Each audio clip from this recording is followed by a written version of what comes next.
Hey everyone, George here and welcome back to the channel. So today we're going to be covering part 2 on our series on discus fish, and we're going to be covering a couple of different areas. We're going to overlap a little bit here. I did want to talk more about water parameters. I want to talk about nutrition.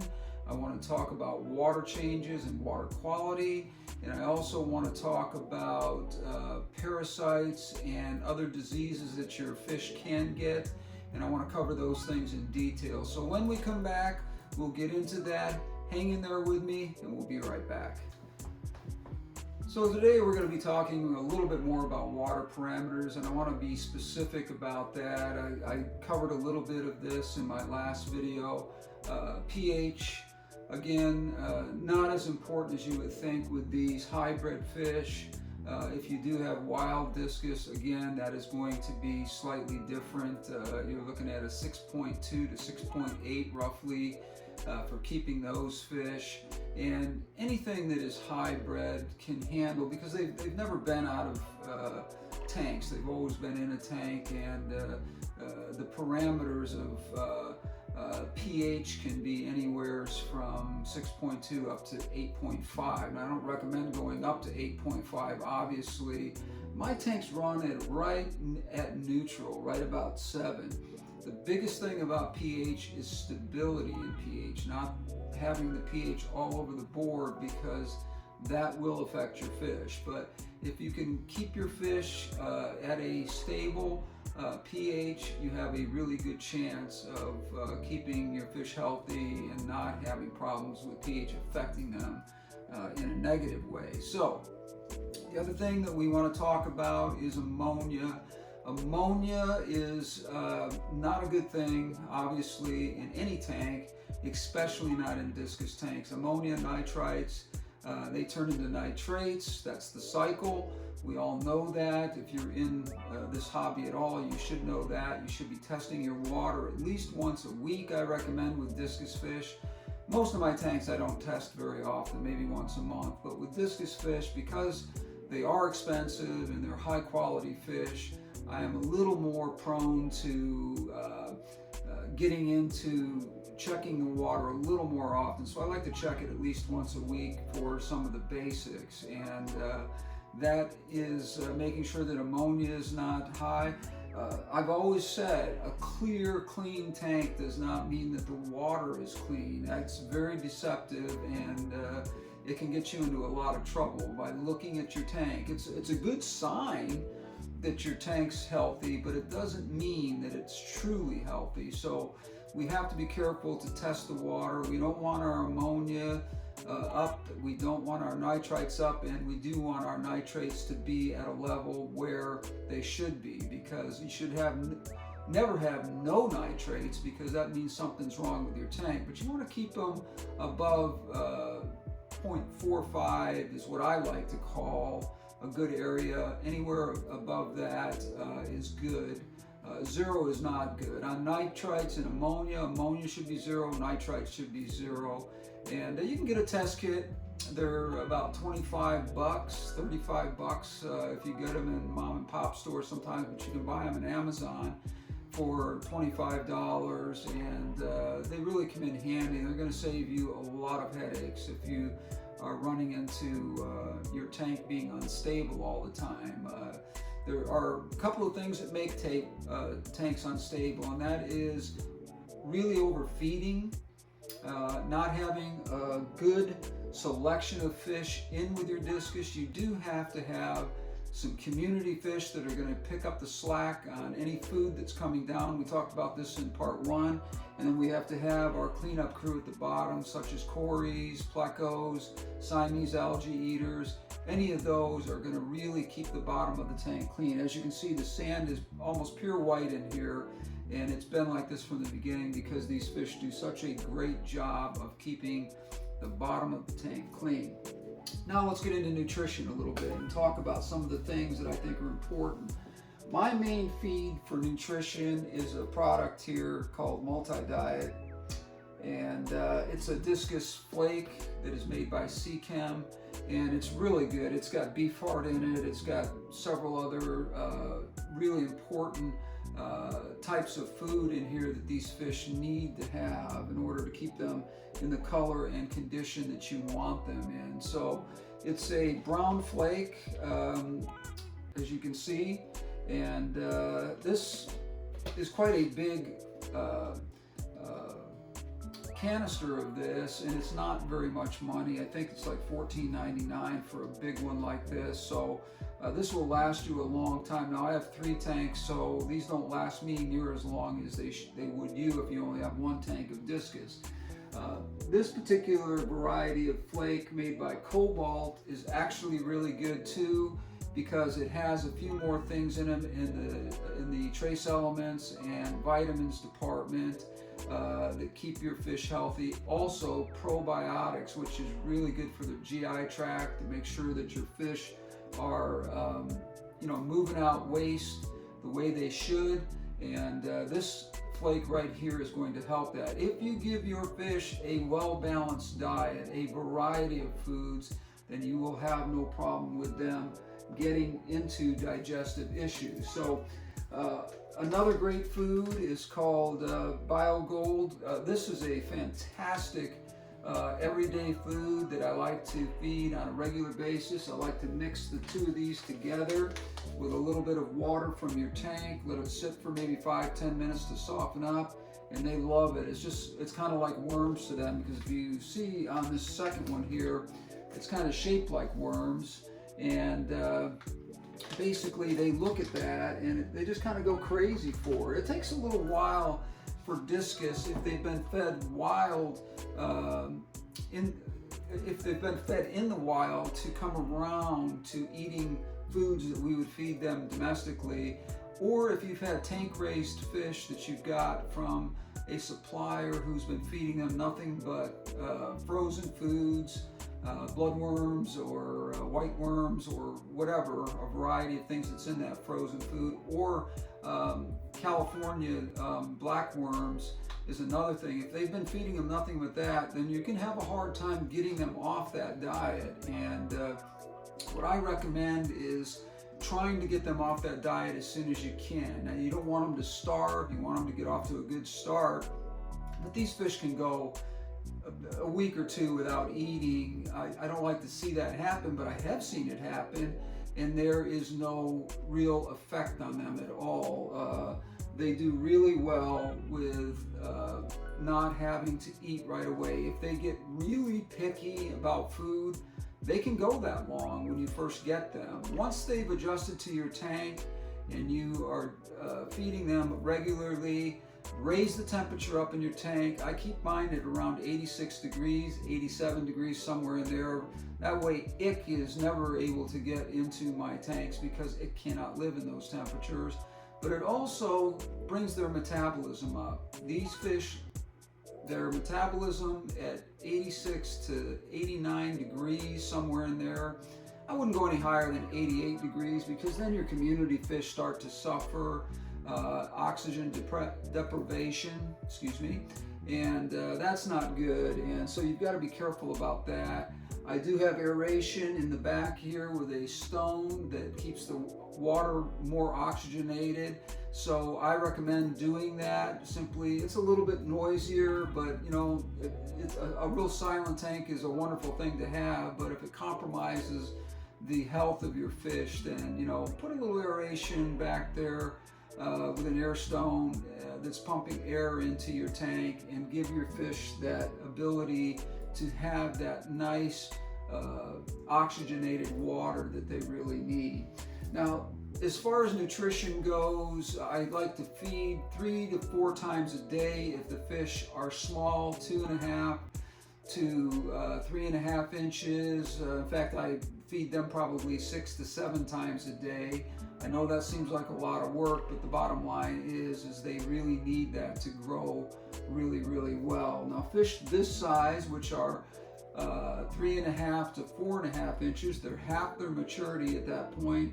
I like to feed 3 to 4 times a day, and I do regularly. And sometimes they're not hungry and they don't want it, or other times, depending on the situation, they go crazy for the food and they want it all the time. So The bottom line is, though, you want to keep fish at 3.5 to 4.5 inches in size, fed 3 to 4 times a day with good nutritious food. Don't give them, like I said, a bunch of the frozen foods or the live worms, because it's going to be impossible to get them off it. Use that as a treat. Use it as something that you give them occasionally. If you are having a problem getting your fish off that diet of live and frozen foods, what I recommend is using Garlic Guard by Seachem. I'm not trying to push Seachem here, by the way. Seachem just happens to be products that I really like. But Garlic Guard by Seachem, what I like to do is take some of those live worms and some of the foods that I would try to get my fish on and mix them together and put them in the tank at the same time. And as you gradually cut back on the worms, they get used to the foods. Like I said, use a variety of foods. Don't feed the same thing every day. It'd be like you and I getting, you know, steak every single day and potatoes and nothing else. It really would not be a healthy diet for us. So all of these foods have things in them that are good for them. And if you can't get them to eat, Garlic Guard is almost a guarantee that these fish will eat, because it's just a known thing that fish like garlic for whatever reason. It enhances the taste of the food and gets them stimulated to eat. That, along with raising the temperature in your tank, you're really not going to find that you'll find too many discus that won't eat over a short period of time. If your discus go a week after you get them without eating and they're hiding all the time, that's totally normal behavior.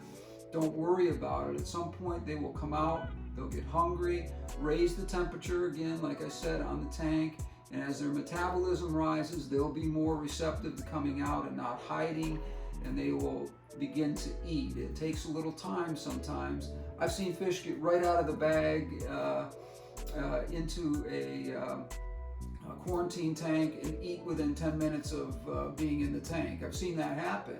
And then I've seen others, like I said, go a week or two without eating, or eating very little and being picky about it. And that's just something you have to work through. Now, the next thing I want to talk about is trace elements. This is another Seachem product. Like I said, I'm not trying to push Seachem, it just happens to be what I use.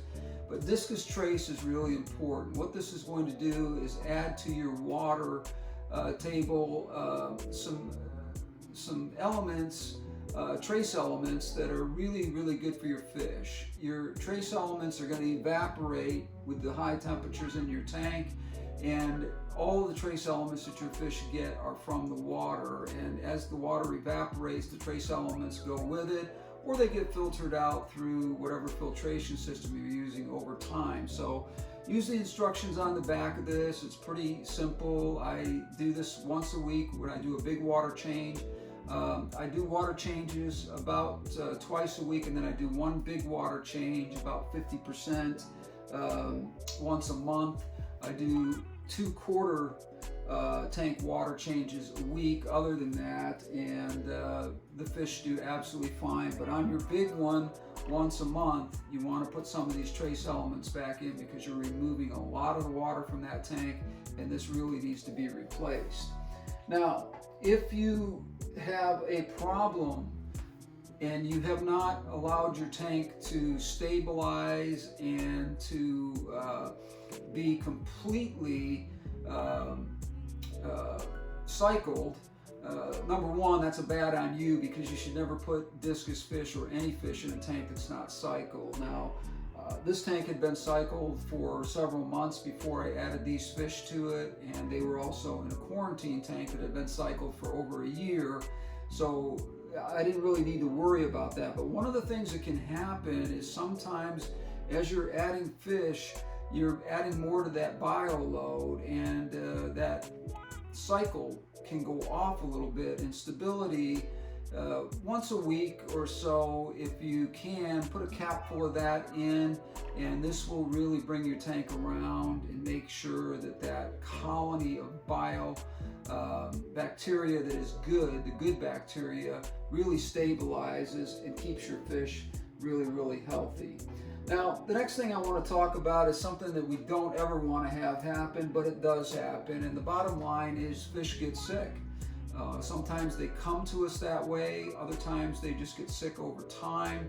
Maybe something that we're doing, maybe the water's not clean enough or whatever, and their stress level's up. Stressed out fish get sick. That's just a simple fact of life. If they get parasites or something else, you want to have a well-rounded medication that is going to take care of all of these things in one shot. And what I like to do is use this Canoplex, which is going to cover bacterial and other types of problems that you might have, such as problems with having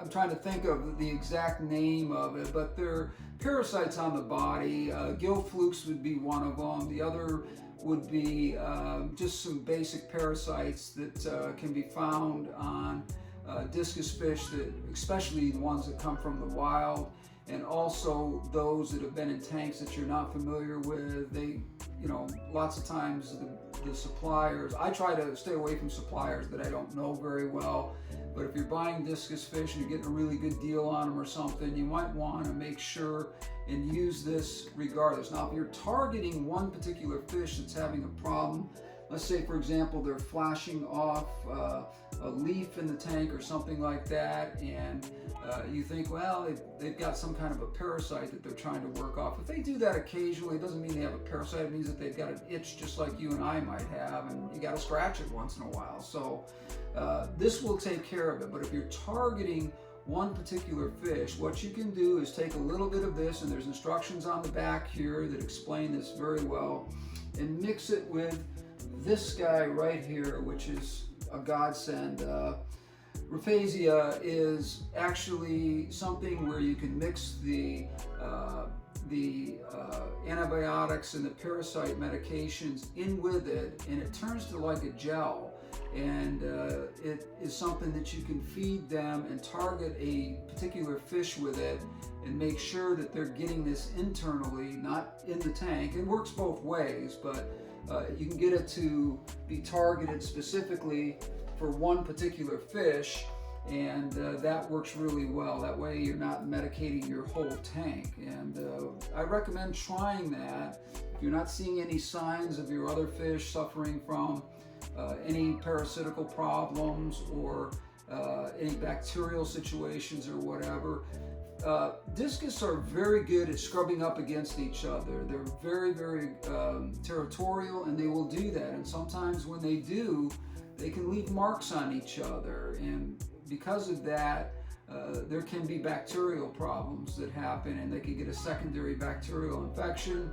And so you always want to have this stuff on hand, because the last thing you want is to have a problem like that, not have medication on hand, and have to wait 2 or 3 days to get it from someplace online or at a store, maybe out of it, especially nowadays. Everything's in short supply out there.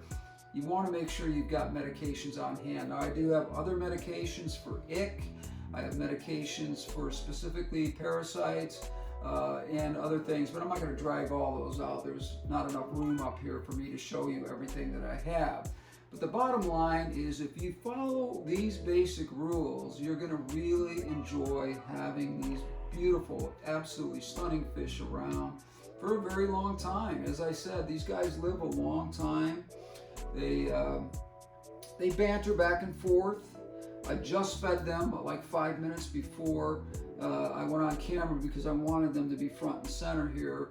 During feeding time, you'll notice that your fish will banter a little bit more, even though they're in the tank with each other and they don't bother each other all day. At feeding time, the guys at the top of the chain in here, the pecking order, is going to come out, and they're going to show some aggression. That's very normal behavior. And I don't want you to think that your fish are being weird or overly aggressive or whatever. Within 15-20 minutes after feeding, they will typically stop doing that.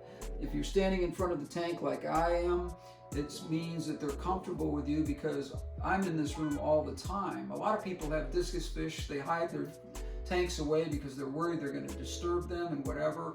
I want my fish to absolutely know that I'm not going to hurt them, that I can step up to the tank and they will absolutely feel comfortable that I'm there. In fact, I can stick my hand up here and you can see that they all come to the top because they think it's feeding time. You might have a slacker here and there that doesn't quite get it, but basically you can see that they know that something's going on when I do this. And the other thing that I do is I turn off my pump whenever I'm feeding so that the food doesn't go all over the place. That's one of the things that can really mess your tank up too, is because a lot of the food ends up in the rocks and stuff like that. If you turn your pump off and you have really quiet waters and the water's not moving a lot, that's a good time to feed, because it gives the fish an opportunity to be in one place in the tank, either this side or this side of the tank, depending on where you want to do it.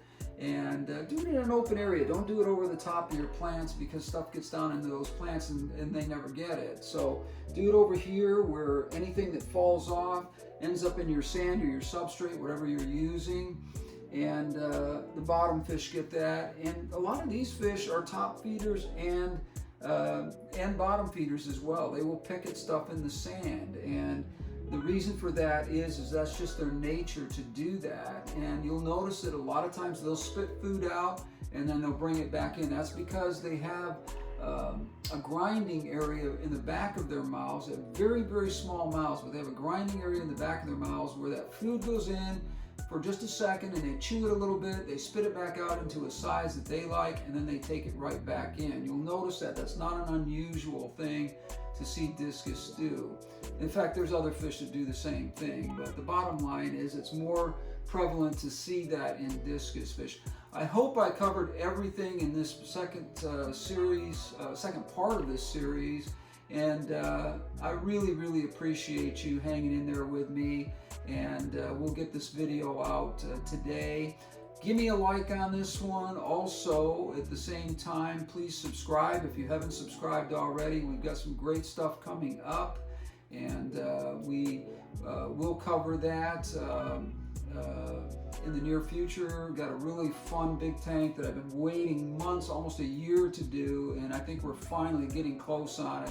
COVID has been really hard to work around as far as working with clients and stuff like that, and getting their fish tanks off to the ground. Now, this is a hobby for me. I tell you that all the time. This is not something where I'm trying to make huge amounts of money on YouTube. Obviously, I'm not doing that. But the bottom line is I like to make tanks for other people. I like to do very interesting things as far as design. I also like to do interesting things with lights. I like to do interesting things with backgrounds and so forth. And it's kind of fun for me to do. My other work, everybody knows I do something else. If you've been following my channel, they know that I do something else besides just this here. So anyways, thank you for joining me today. We will be getting this video out really quick here, and I really hope that I covered everything. If you have any questions, leave it in the comments down below. Or if you want to add something to it that I may have forgotten, or you want to call me out on something that I might have forgot or incorrectly spoke, then I don't mind answering those questions. I'll typically get back to you within 24 hours or sooner. So I always answer my comments, and I do try to answer questions if you have them. Anyways, beautiful fish. I absolutely love them. They're becoming my favorite fish because of the varieties of colors, and they're not hard. They're not hard to work with as long as you follow some basic rules and keep the tank clean, feed them well, and be careful about water temperatures and things like that. Have a backup plan. You know, if your power goes off or whatever, have a backup plan of some sort to make sure that your fish survive and do well in that situation. The world we're living in today, God knows what's next out there. So just have a backup plan, and you'll really appreciate the fact that you did that. Hit that bell up here. That'll give you an indication anytime I have a new video coming out. And I hope that you really, really enjoyed this series, and I was really happy to present it to you.